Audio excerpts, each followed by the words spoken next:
What's up guys, the Strong Boys 19 here. This is going to be a new video for the segment of album reactions. And I know this is me being lazy, messy hairdo, beanie on. Don't want to see the greasy crap of my hairdo in the video. But this is going to be a listening and reacting to the new Fury album that just came out recently, Born to Sin. And I'm listening to this album through the Bandcamp website. And you're not going to hear the music properly because I'll be speeding the video up because of copyright. So, without any further ado, let's dive into this record.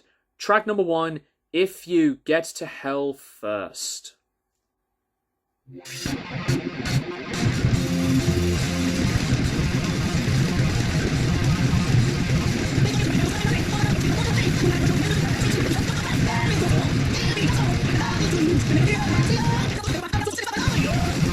Alright, so this is immediately a fast-paced, very energetic tempo. There's so much control and passion.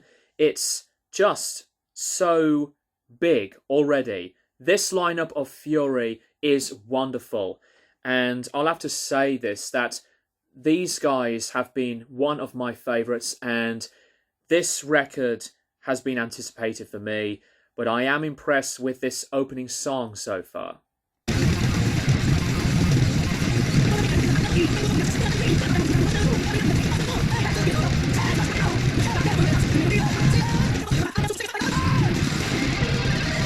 Woo!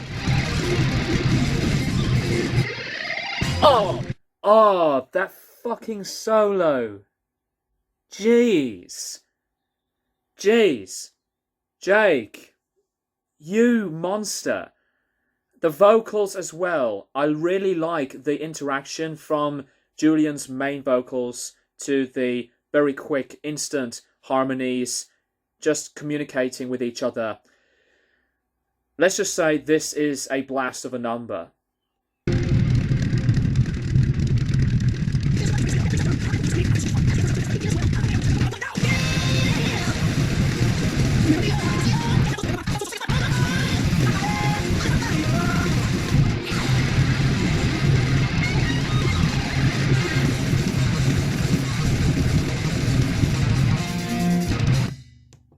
Absolutely amazing. What a start. Track number 2, Nowhere to Be Seen.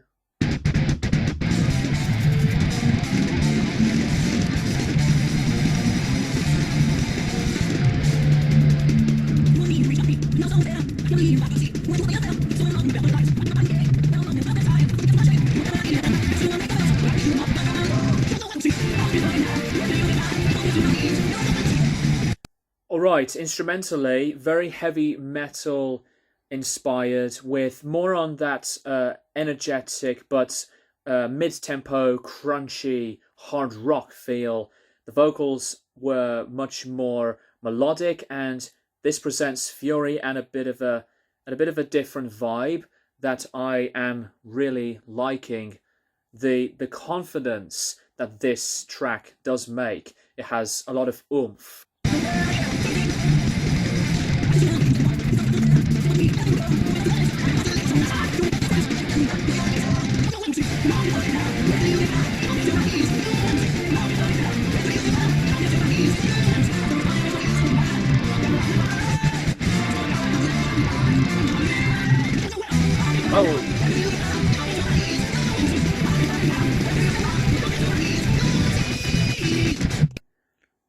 Very, very good song. Instrumentally, like pacing-wise, makes me think of We Will Sing from the Grand Prize album. And I like that key change towards the end. So really, really good one. Track number 3, Next in Line.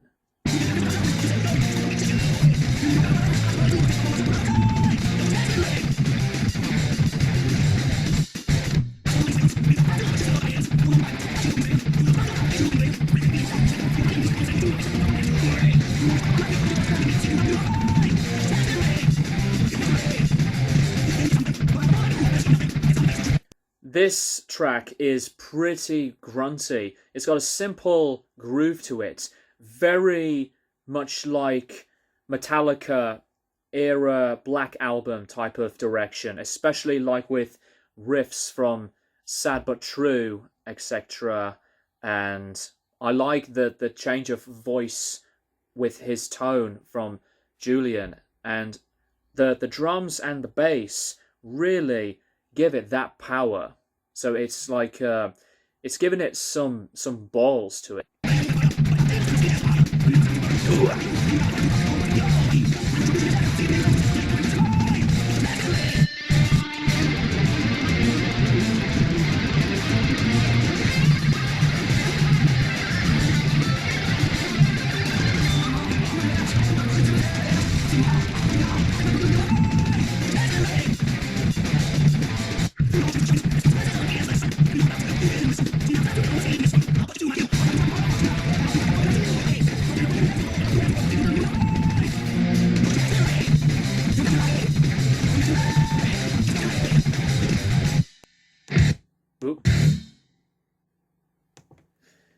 Very, very, really strong number, actually. I think this is one of the best numbers on the record so far.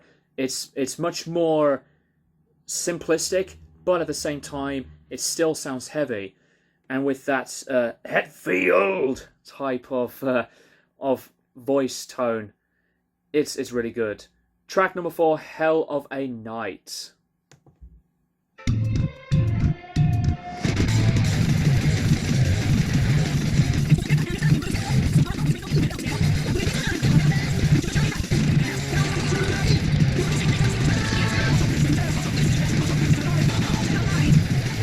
This is immediately like the Halloween inspired track. I know that lyrically it's really onto the purpose and premise of what this song is about, but it's got a brilliant bounce to it. And Becky's bass, especially the beginning, whoo, what a tone. What a fucking great tone indeed. And it's immediately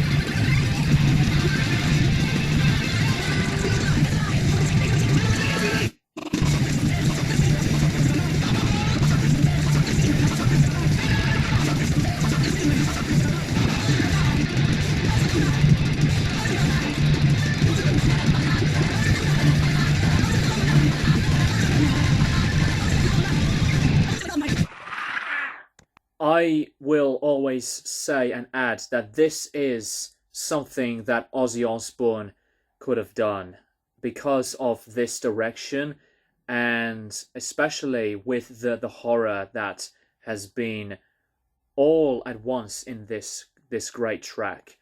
Track number 5, Who Are You?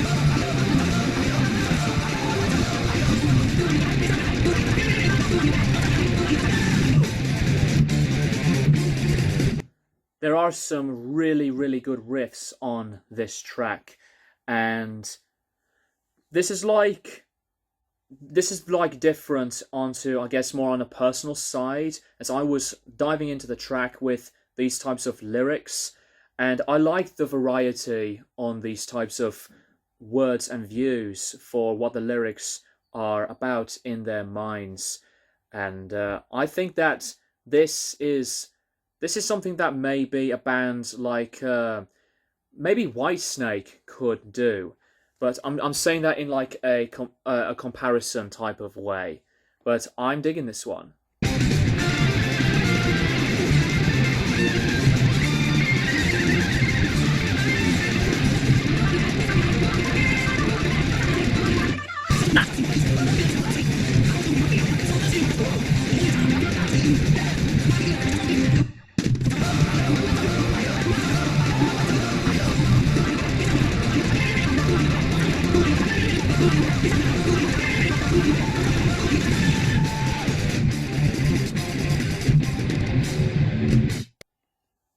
I really enjoyed this track, and also these higher registers onto the chorus was excellent. The chorus over time just got very much more memorable, and I really appreciate that. I mean, Fiore have done so many amazing songs with strong choruses through lineup changes, but into this lineup, they have so much hook. That's what I really enjoy so much. Track number 6, Sunrise.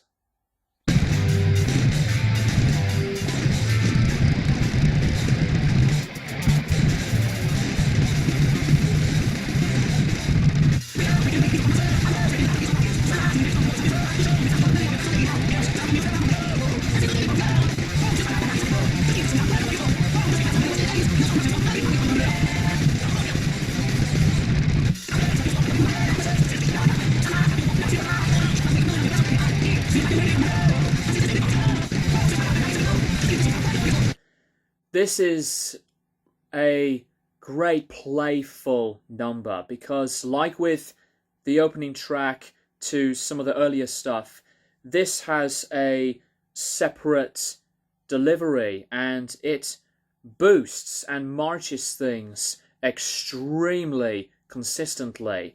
And the musicianship for the band here, they have a craft. They make it tight and rhythmic, and this is one of the best examples.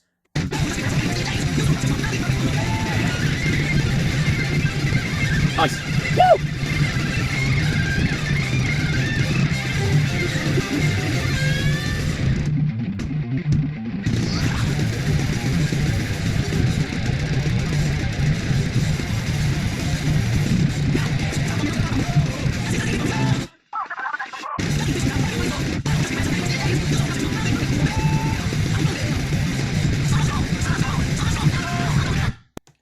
This is one of the highlights on the record. I absolutely do love the brilliance with the riffs and the drumming.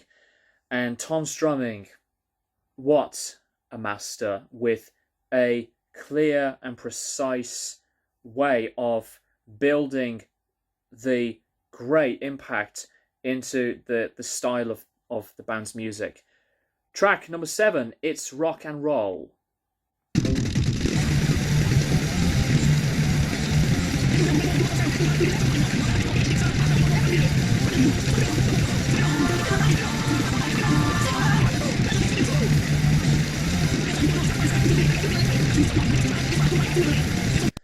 There's a huge, big reminiscent of a Motorhead type of vibe to me, and with the influence on that is what I hear in my ears. The drumming, especially on the simplicity of the riffs, lyrics like these is like as like what Hailstorm could write, but this is a awesome combination.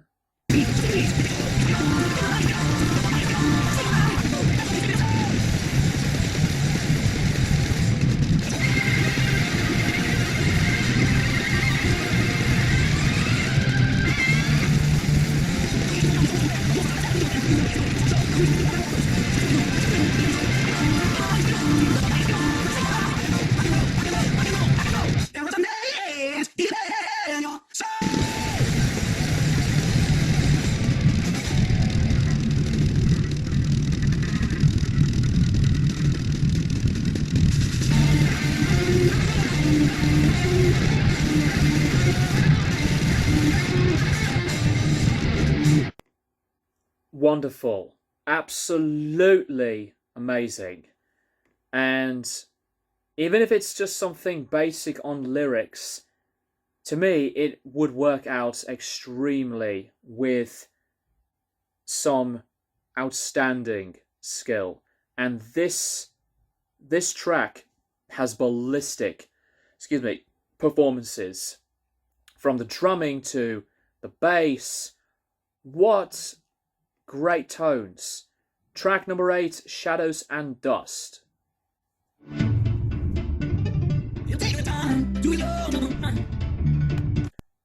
I know who's doing the piano notes. I know who you are, mate. But this is on a switchable change into a deeper, moodier ballad type of style. You know, like with Upon the Lonesome Tide, which that song has some of Julian's best vocals. If you have not heard of that song or the grand prize, buy it. Go and listen to that. And also this album.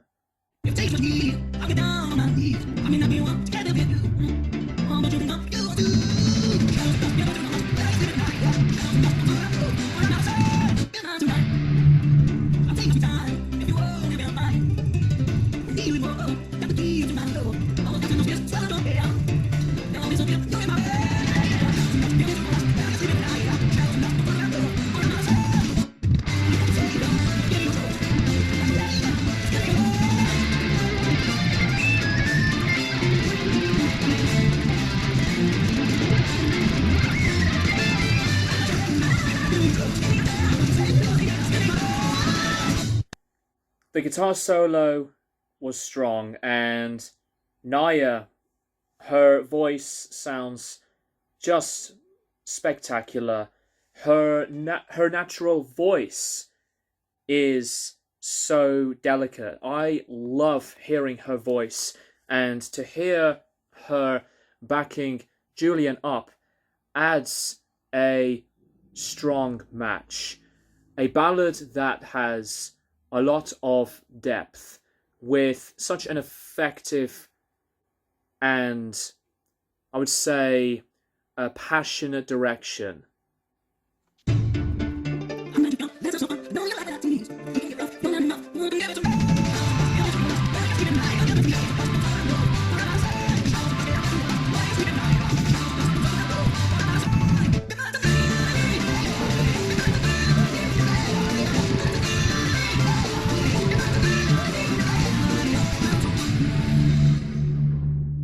So sweet of a ballad, and it's a pretty mad act to follow. The voice box in Julian's range to go from these lower registers and then explore a lot of the higher notes.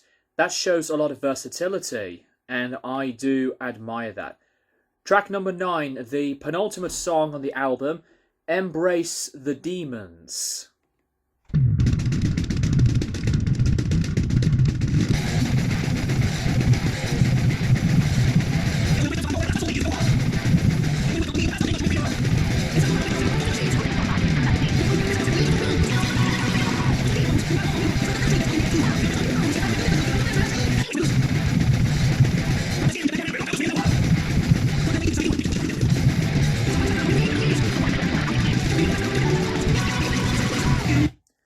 This beat in the song is all but, again, upbeat, but it's jumpy. You know, it's like you get in the fun and excitement and the bounciness, like onto the drums, as I was heavily listening onto the way the drums are played and those loud and crunchy riffs.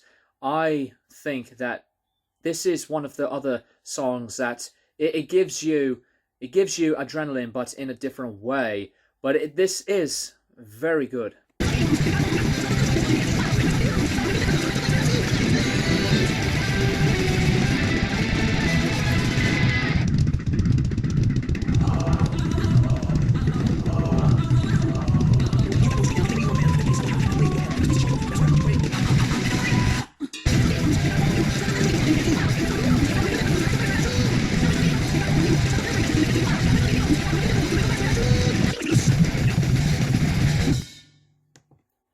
I did enjoy this one, but in terms of favoritism, I like a lot on the first half of this record. More favorable, but the second half is still delivering extremely consistently. And there we go to the final track, the title track, Born to Sin. Let's go!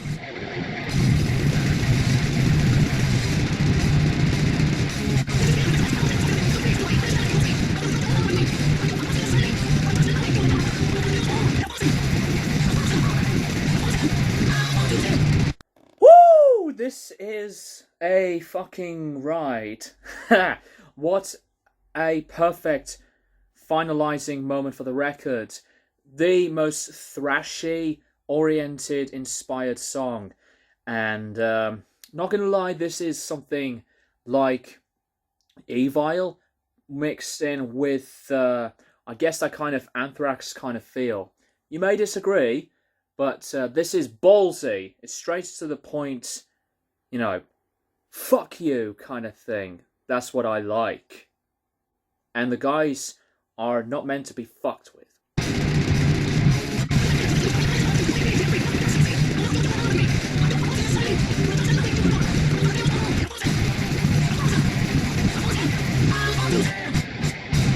Come on!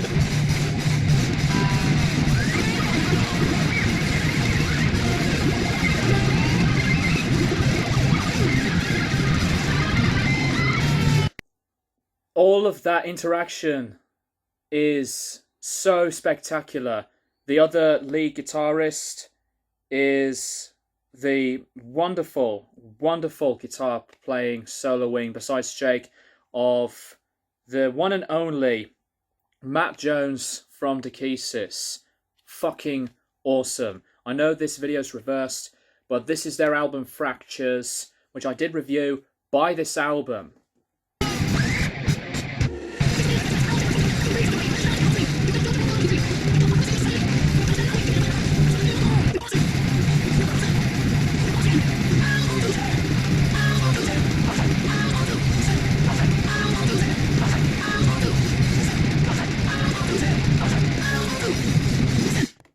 Fuck yes. Alright, so that is the new Fury album, Born to Sin. I actually had to make a separate take right at the end because of the full space on my mobile, and I had to clear some stuff. But anyways, Born to Sin from Fury is a blast. I will do my full in-depth review for this album. They are going on tour right now. If you are a fan of Fury, go and support these guys live. This album is their latest and needs to be heard for many people as much as this album needs to get a lot of attention. So I will say my full thoughts about this record in the review. So much love to the rest of the band. Fury are one of the best in the heavy metal scene, and share them the love because they do need it. Thank you guys for watching, and I'll keep you guys posted for more videos in the near future.